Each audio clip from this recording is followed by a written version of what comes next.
So, good afternoon. My name is Charles Laverty. I'm one of the Farm Safety Advisors with New South Wales Farmers. And together with Ian Porch, we look after the New South Wales Farm Safety Advisory Program.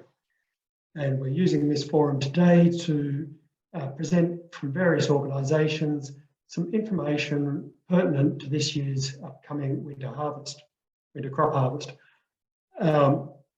I would like to acknowledge the traditional custodians of the various lands on which we all work, and any Torres Strait Islander or Aboriginal people participating in this webinar. I pay my respects to elders past, present and emerging, and recognise and celebrate the diversity of Aboriginal peoples and their ongoing cultures and connections to the lands and waters of New South Wales.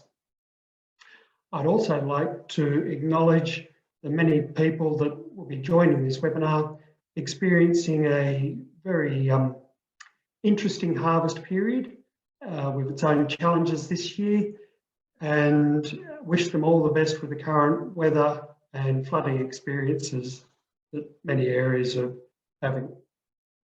This afternoon, this earlier session, we'll be looking at safety around the electrical workshop, movement of plant, machinery and produce, the importance of planning and communications, and followed by a question and answer. As part of our reporting within the program, we need to look at how people are developing their WHS frameworks and where they currently sit, so we're able to measure what we are doing.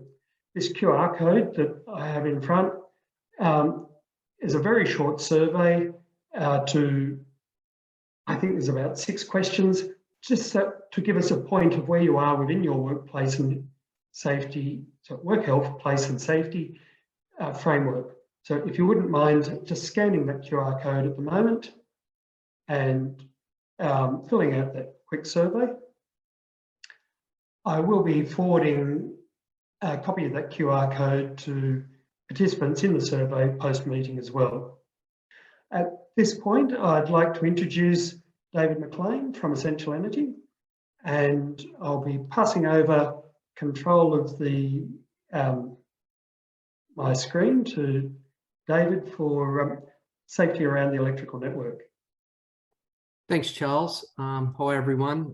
Thanks very much for the opportunity to speak today and hopefully impart some safety around our power lines for all the participants.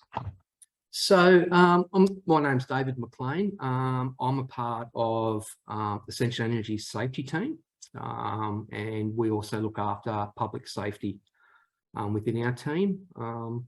I've been working for Essential Energy now. In January will be 30 years, and I currently am at Casino on the far north coast of New South Wales, qualified linesman and qualified electrician. And I've held quite a few different roles within the business over that 30 years.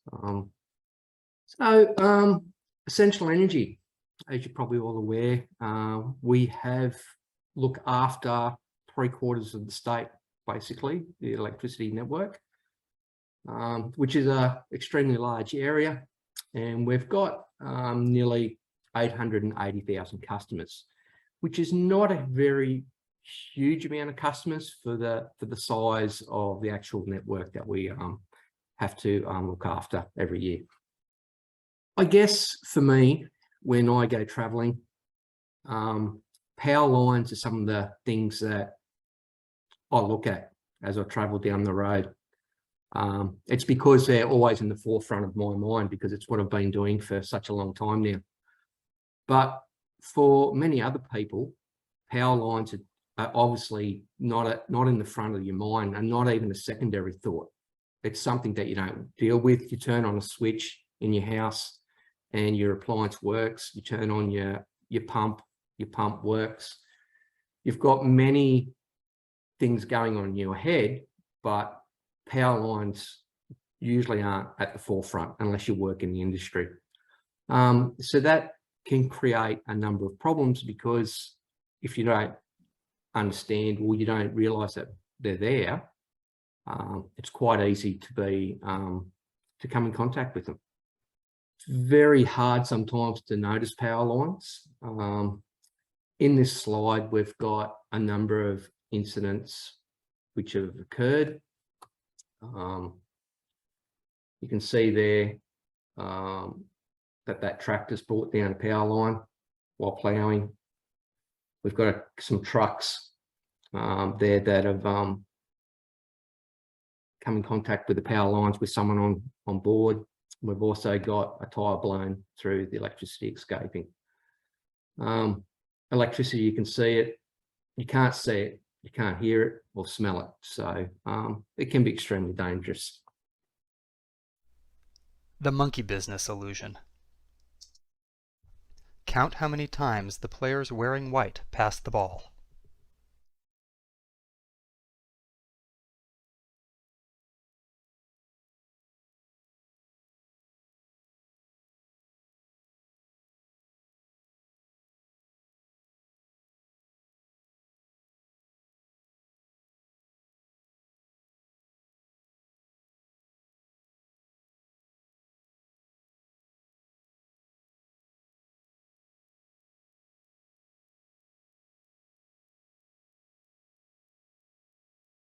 The correct answer is 16 passes. Did you spot the gorilla? For people who haven't seen or heard about a video like this before, about half missed the gorilla.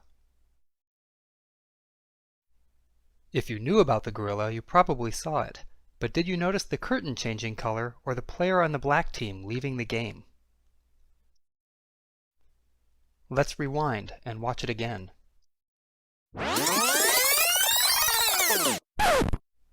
Here comes the gorilla, and there goes a player, and the curtain is changing from red to gold.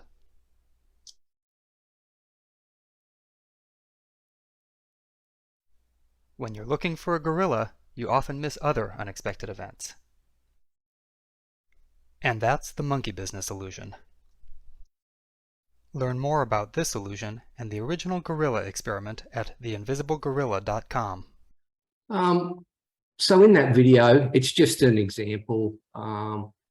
So the girls in the white shirt passed the ball 16 times. I don't know if anyone got the correct number there, but I'm wondering, did anyone see the ape in there? Looking for a gorilla, you often miss other unexpected events. And that's the monkey business illusion. Learn more about this illusion and the original gorilla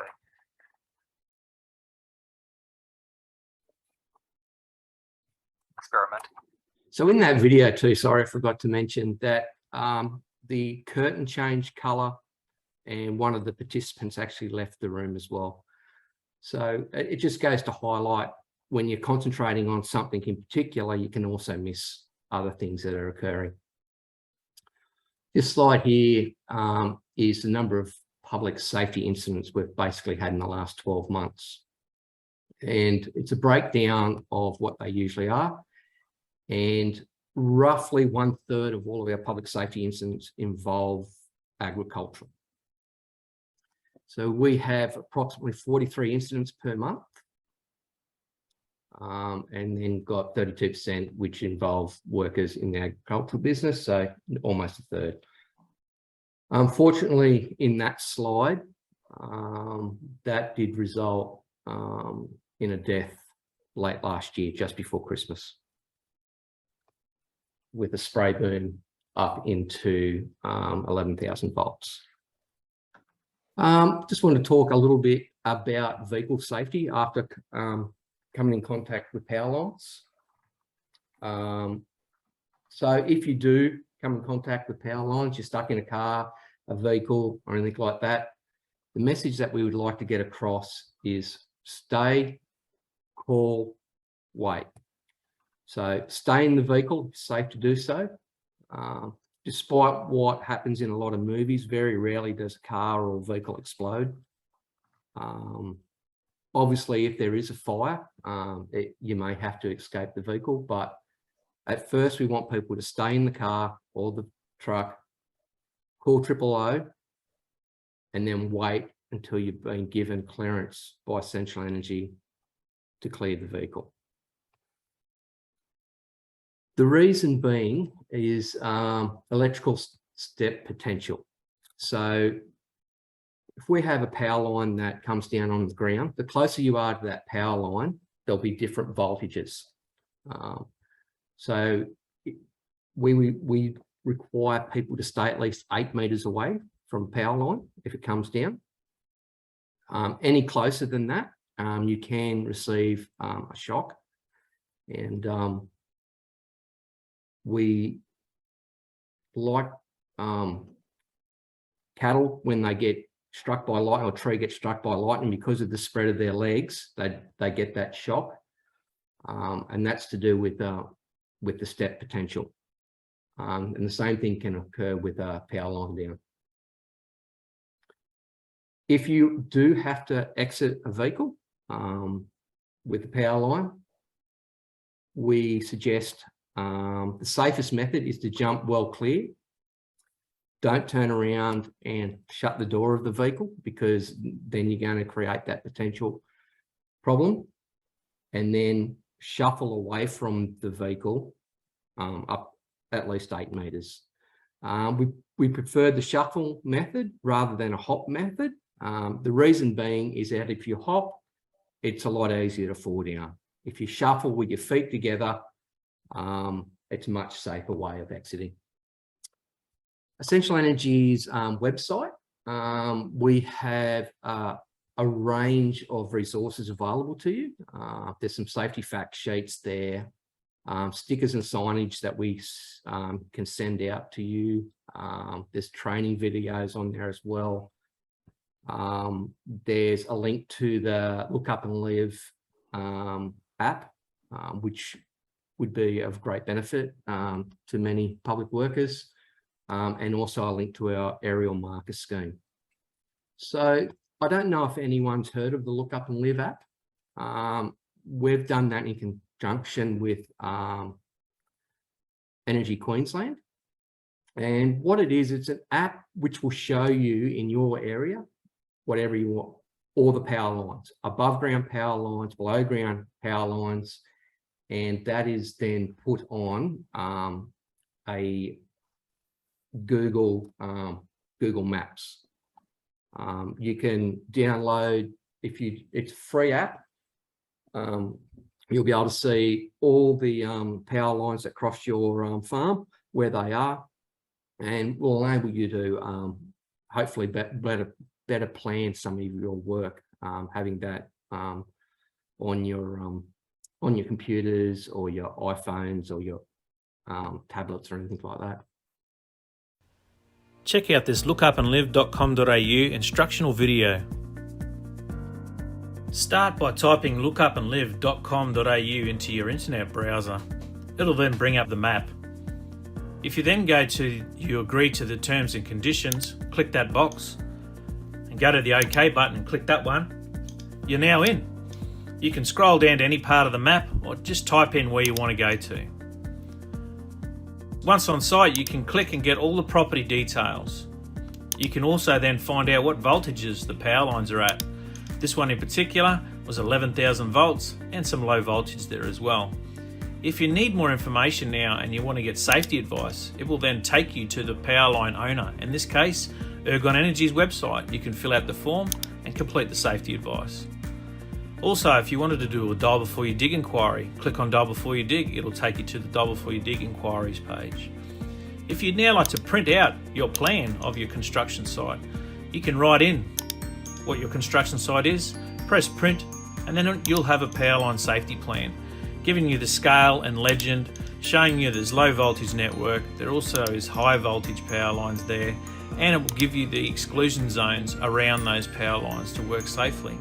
Check out on the top right hand side, there's lots more features for you to check out. Remember, look up and live and always have a plan. I've just got a photo there, just showing how difficult sometimes power lines are to see. They do blend into the background. And if they're not in the forefront of your mind, they're easily to forget. Another promotion that we currently have at the moment is aerial markers. Essentially, Energy is putting them up for free. We don't charge any landowner who would like an aerial markers to put them up. There is a cost though involved for the purchase of the markers, and they are, I think, $132 each. It's if you have some power lines where you're always working around, you're using lifting equipment, got silos or anything like that. They're very visual. They rotate. They have reflectors on them. We find these a lot more visible than just a flag that is often seen at some road sites. Also have that Safe Work also has a $1,000 rebate in relation to making your land a lot safer. So if anyone is interested in something like that, that's all available by going to essentialenergy.com.au, and you can contact us. We're quite happy to come out free of charge, have a look at what is required, how many markers, and give a price quote on what's the best way to move forward if anyone's interested in that.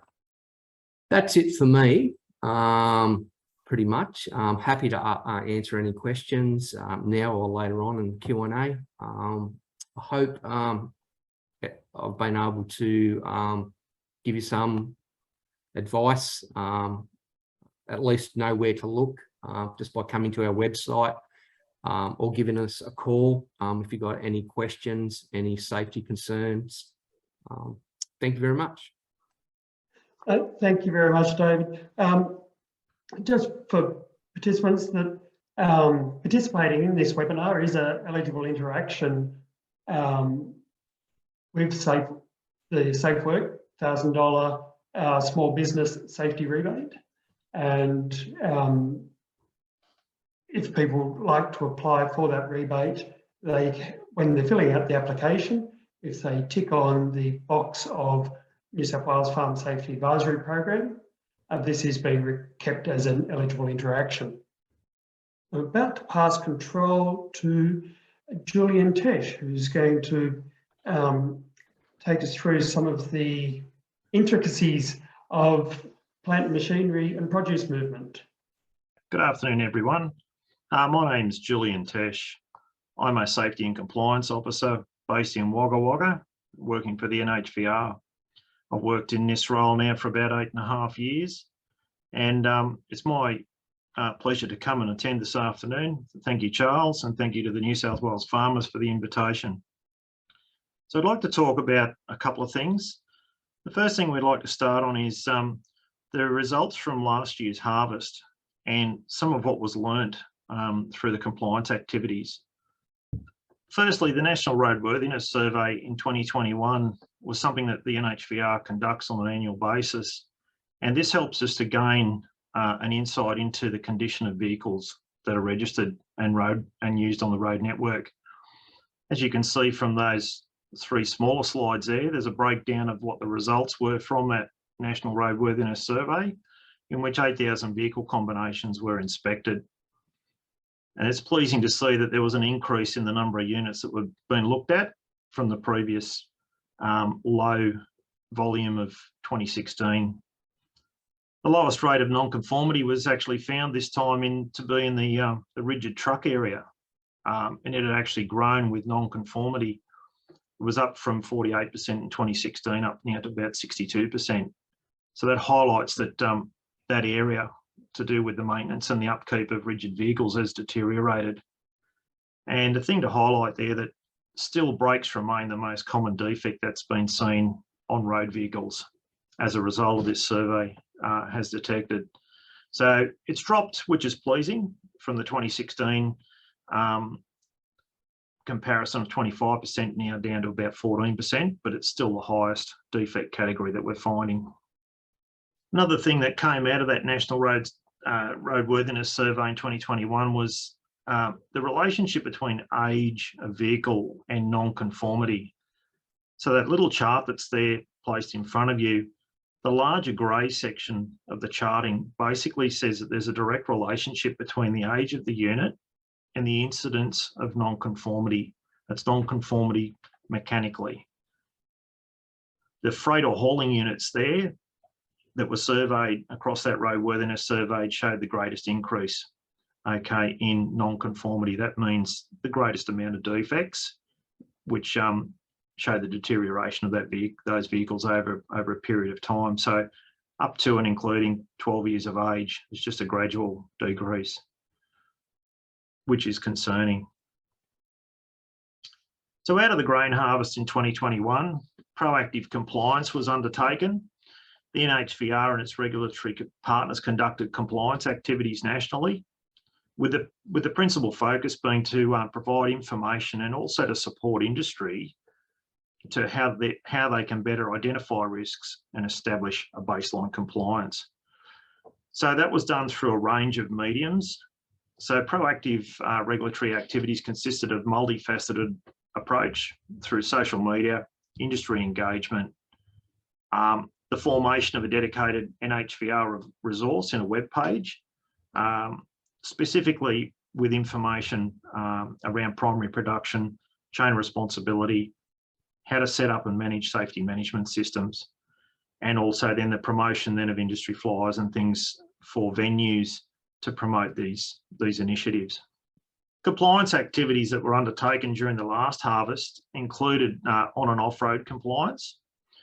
So that was measuring participants of the grain harvest management scheme and also non-participants.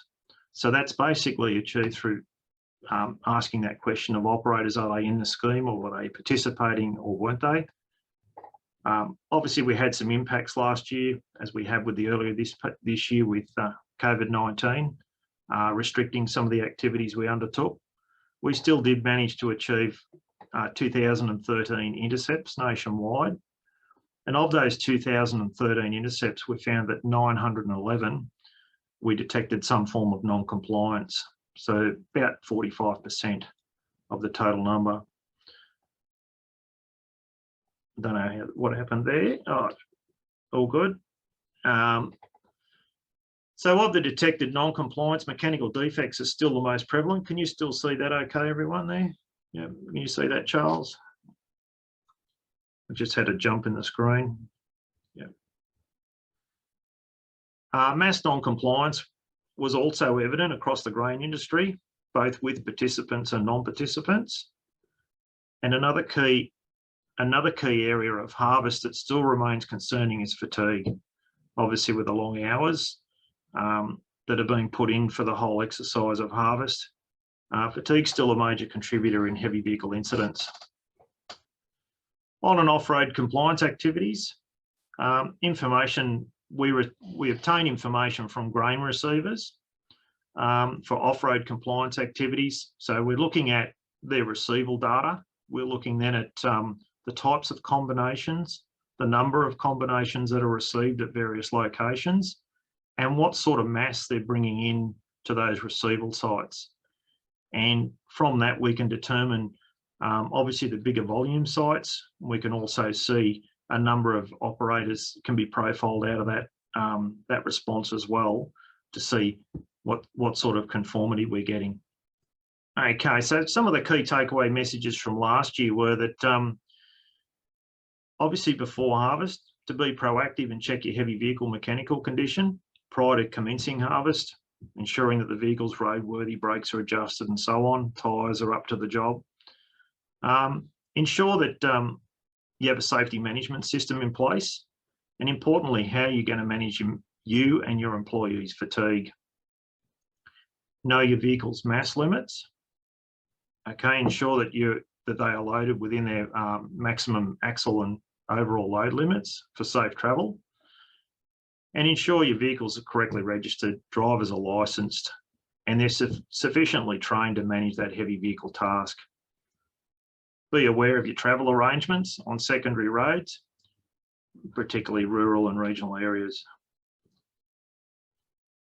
This leads us on to the next area of topic for today's discussion, and that's around the movement of oversized agricultural machinery. Obviously, with the harvest task, there's a multitude of machine types that are out on the road network moving around, whether it be from paddock to paddock or whether it be on a contracting nature where they're transitioning from one end of the state to the other. So farmers and operators are able to move the equipment legally under what we call a dimension and mass exemption notice. So the correct name for that is the National Class 1 Agricultural Vehicle and Combination Mass and Dimension Exemption Notice. So one of the highlights of this notice is a table or a chart with the dimension breakpoints included in that chart. So if we have a look at what's on screen there in front of us at the moment, if we look across the top, the highlights of how this notice works. In the relevant zones, as you can see across the top there, we've got zone 1 to 5. And down the left-hand side of that chart, you can see the relevant dimension breakpoints. So we've got vehicle length, combination length, height, width, and so on. So the important thing there to look at is, if we take a comparison, say we look at zone 5. Zone 5 is what we know as typically the old western zone. We see that in that western zone, or zone 5, we get much higher, much bigger dimension breakpoints. So to give you a bit of an idea, combination length can be up to 35 metres in length, okay, as compared to what we knew as the old eastern zone, which is typically a zone 3 type area. Your zone 1 and 2, that's more closer to your urban areas of Sydney, Newcastle, Wollongong. Those areas would be in that zone 1 and 2. Zone 3, you can see on combination length that there's a difference of 10 metres. So your maximum limit there on length is 25 metres. So this is where you come when you want to take your vehicle on road. You want to understand what limits you've got as far as what your equipment dimensions might be. You can reference this chart. You can then determine, as I'll show you in a moment, what zone that you sit in to determine which zone is applicable to you. One of the things to point out here, that particularly in the western zone, in that right-hand column in zone 5, is you can see there that you've got a maximum width allowable under the notice up to 7.5 metres. Now, previously that required a specific permit to move vehicles around. Now combinations are up to 7.5 metres can legally move under the notice, providing they're complying with the conditions of the notice. Now, anything over 6.5 metres, there is an agricultural vehicle route assessment required to be completed. And that is where the owner and the driver would negotiate what route they're going to travel on. They would assess that route, travel on it preferably, have a look at any pinch points, any weight limited bridges, anything like that prior to moving a vehicle. All right, so the dimension table I showed you now relates to this NHVR agricultural heavy vehicle zone map. Now this can be found on the website, on the NHVR website, and within the notice itself, the agricultural notice, is a short link to the map itself, which brings this up. As you can see down the left-hand side of the map, we have a legend, which is colour-coded, and it's highlighting to us what the different areas are by council LGA. So it's very easy to work once you get the map open. You can zoom in and out, you can take it down to a specific council region, and you can then see by road network those roads within that council area. So it's quite a helpful tool. Part of the map itself also contains those dimension breakpoints I just spoke about with that chart. So you can come back and relate to the zone 5 or the zone 4, wherever you may be located, and what your obligatory dimension limits are. So in today's meeting, I'm just really hitting on the high points of what's available to you when you're moving your agricultural machinery around at harvest. Really, you need to spend some time and do some due diligence and look at the website to see this information which exists and how it can be applied to your own situation. All right, just to give you a quick appetizer, within the notice here is a list of your mass limits which are allowable under the actual ag notice itself. There's several columns here. Down column 1, it breaks it down and describes by size and number of tyres, and also the bottom 3 boxes on the left-hand side there talk about the axle contact width. And in a nutshell, what it does is it means that the wider our axle group is and the tyre contact on the road, there's possibly more permissible axle weight allowed. So yes, there is quite a bit in it, and this is why you need to work through it to understand how that is applied in your own instance. Column 2 tells us clearly what those mass limits may be. And column 3 then just talks about, in 2 instances there, the specifics of what an axle group, that's a group of axles. In this case, either tandem or triaxles, what your maximum allowable would be. So moving on, further detail on the notice itself, and I can see there's a fair bit of information here to digest. I'm just trying to really whet your appetite today, just to give you a little basic understanding of this information exists. It's not too bad, it's not too hard to really work through. It just means spending a little bit of time and having a read and working through it. So a few things about the ag notice to know about is that you can tow up to 2 implements, particularly in those eastern states. The vehicle does have to operate under the notice, the National Agricultural Dimension of Mass Exemption Notice, must be a heavy vehicle. So one of the items must have a GVM or an aggregate trailer mass of over 4.5 tonnes. So that's the first thing that you need to understand. Now, the driver needs to be ensured that the item that's being moved down the road is in its smallest practical size. So if there's extensions, there's wheel equipment and stuff that could be easily removed, there's a front on it, there's things like that that could be detached for transport, that's what's required to be done. So we're required to get it back to its smallest practicable size. The next thing to consider is, under the towed mass ratio, is to understand in a lot of situations that the implements that we tow are unbraked. The trailers or the implements themselves have no brakes on them. So it makes a clear-cut difference in the notice and tells us here that if we did happen to have something like a silage trailer or something like that that does a lot of road work, it might be compatible with the ADR 38. And it shows us then that the ratio of towed mass could be up to 3 times the weight of the towing vehicle. So the maximum weight a tractor can be under the notice is 24 tonnes. All right. So if we work that ratio out there, we can see that would be 3 times that would be possible if the trailer was compatible with the braking system. If we're not compatible with ADR 38, in other words, it's got no brakes on it, as is a lot of agricultural implements, that is the case, there's no brakes attached. If you're in the range of 1 to 1.2, in other words, 20% heavier than the towing vehicle, up to 50% heavier, your maximum speed is 25 kilometres an hour on road. And if you're less than that, if you're less than 1 to 1.2, in other words, less than 20% of the towing tractor's weight, possibly your maximum speed could be up to 50 kilometres an hour. So on the website, there is what we call a towed mass ratio calculator, where we would be using the weight of the item or the spec sheet from the manufacturer. If the manufacturer was to know or have that estimated what the weights were.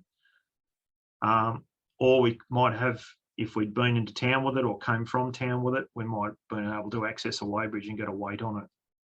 If not, the second option would be to do what we call a brake performance test. So in the actual ag notice is what we call a chart, stopping distance chart. It's a matter then of doing a measured stopping distance test over 20 metres, recording with that implement attached to that towing unit what that stopping distance is achieved when they're coupled together and it's tested, referring back to the chart and then giving us a desired maximum road speed allowable under the notice. So I just wanted to now move along and talk about part of the notice which relates to areas which there's quite often some misunderstanding with the movement of agricultural machinery in general during harvest time. So that one of the first ones is the characteristics of the warning lights that need to be fitted to a Class 1 agricultural vehicle. Now these are found in what we call Schedule 8 of the National Mass Dimension Loading Regulation. And in there it's quite specific about the effectiveness of these lights. So obviously any warning lights need to emit a yellow coloured light and be of rotating or flashing effect. And there is the specifications on that flash rate, 120 to 200 times per minute, and have a power for an LED light, a high intensity LED light, a minimum of 24 watts. If it's an incandescent type globe in the old rotating beacons, it needs to have a minimum 55 watt globes in there. Importantly, it mustn't be a strobe light. Now, a strobe light is one that's normally got a blinking type fashion, and some of them are quite compact as well. So the rule and the guide is that with a flashing light, it needs to be sighted 500 metres up the road.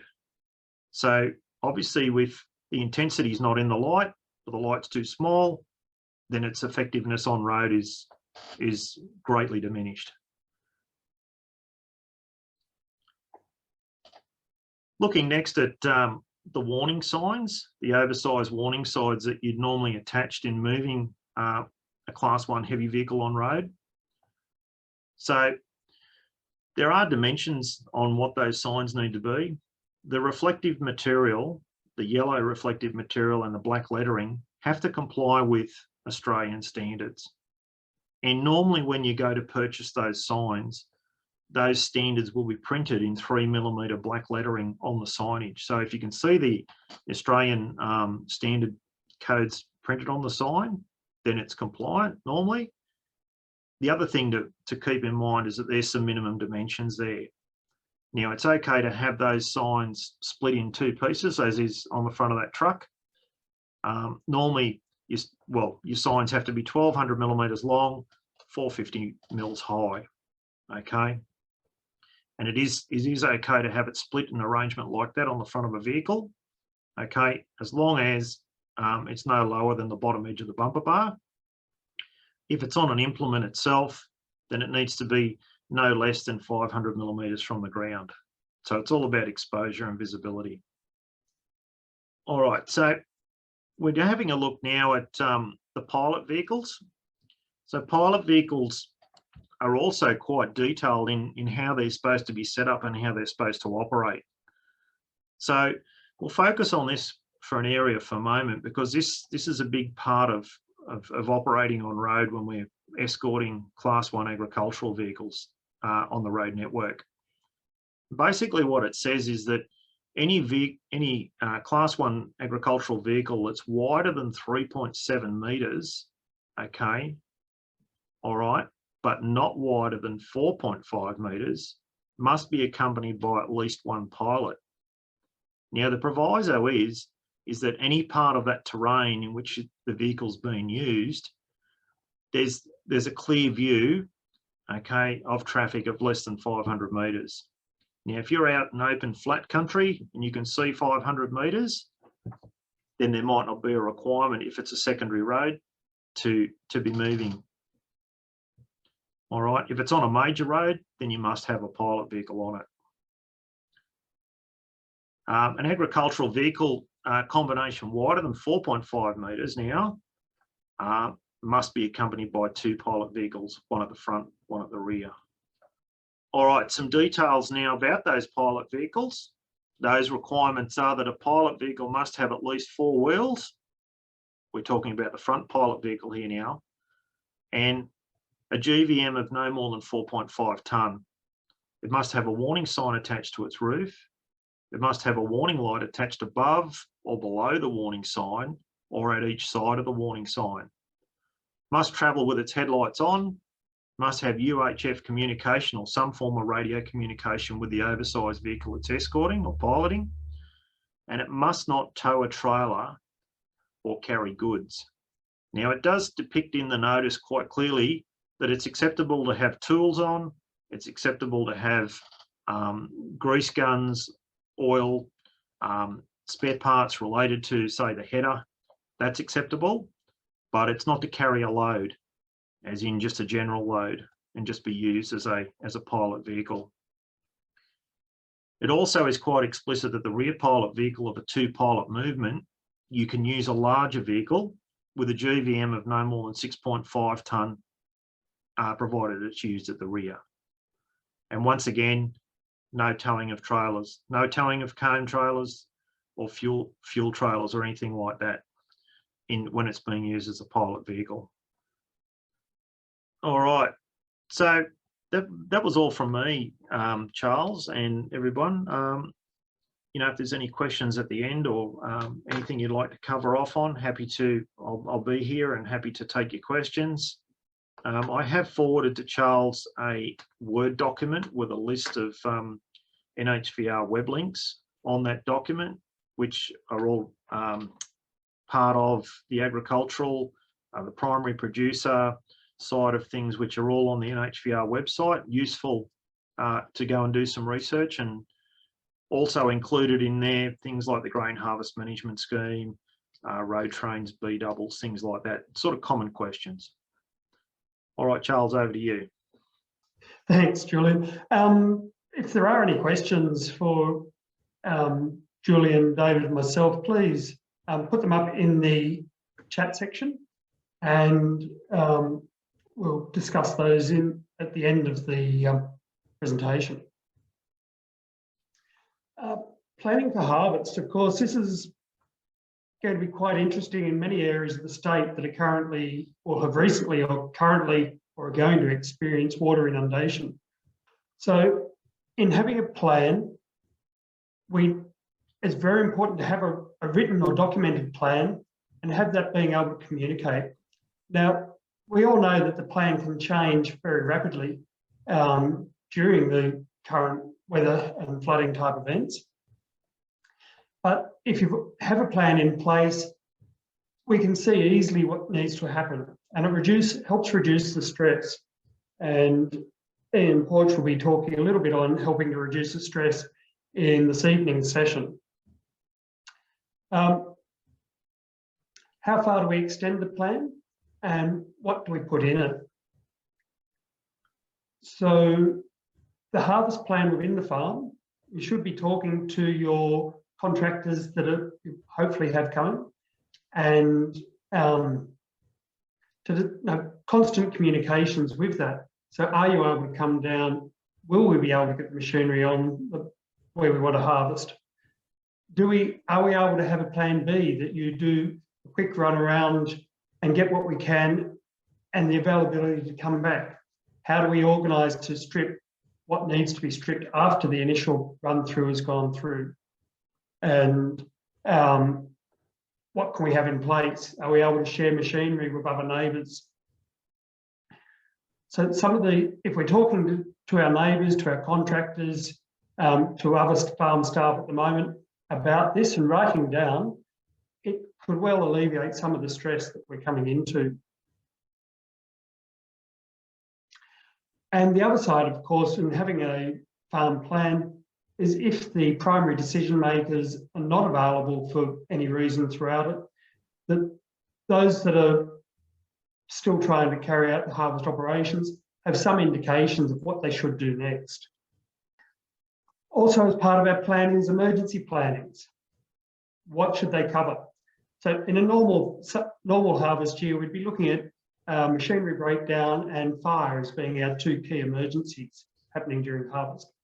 This year, of course, we include availability of contractors and bogging of machinery.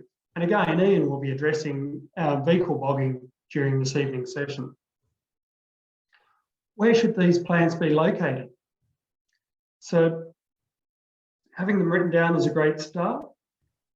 Some dot points on a whiteboard in the machinery shed, so all staff coming past can easily see what's happening. There's a very easy action to take. Or even taking a photo of the plans and sharing those to the relevant parties. So, because majority of people carry a smartphone nowadays, so it's easy to take a photo of your written up plan and for them extend that through and have access to it. And when should the emergency plans be actioned? I'd say as the situation's developing.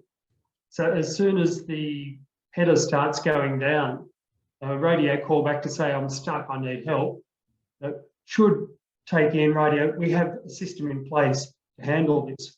We're not going to try and pull out the header with the 65 horsepower tractor that's on the side of the paddock, because obviously that's not going to have the strength to do it, and we'll end up with the potential for breaking things.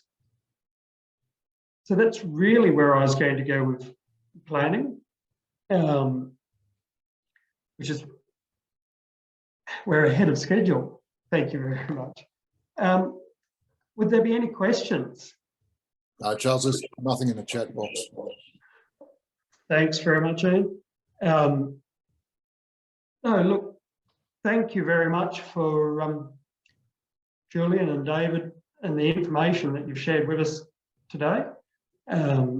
It's been really good, and as it's been said, we'll be sharing the information throughout in the coming week. The webinar has been recorded, and that'll be the link to the recording, which will be sent out as well. This evening we have another session following on the same link, so if you've only registered for this morning's session, you're more than welcome to use the same link to access this evening's session. And in that session we're covering considerations of employers to their employees during the harvest, work health and safety during harvest, vehicle recovery, mental wellbeing, and upcoming farm safety advisory program topics and programs. So once again, I'd like to thank you all for your participation, and I look forward to seeing many of you this evening. Thanks Thanks, everyone. Mark. Thank you. Thank you.